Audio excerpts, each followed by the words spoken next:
Here's how to create an animated frosted glass morphism effect in Premiere Pro.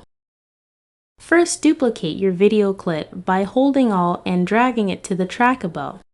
Select the rectangle tool and draw a shape where you want the glass to appear. In the Properties panel, change the shape's fill color to white and adjust the corner radius to your preference. Apply the Gaussian blur effect to the duplicated clip and increase the blurriness to 220. Then, apply the Track Matte Key effect to the same clip.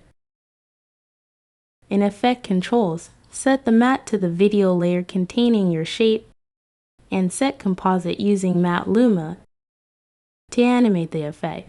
Select the shape layer and in Effect Controls, click the stopwatch for scale and set it to 0. Move to 1 second. Then set the scale value to 100. To smooth the animation, right-click both keyframes and select Ease In, then right-click again and select Ease Out. For a border, duplicate the shape layer. Then in the Properties panel, disable the fill and enable the stroke.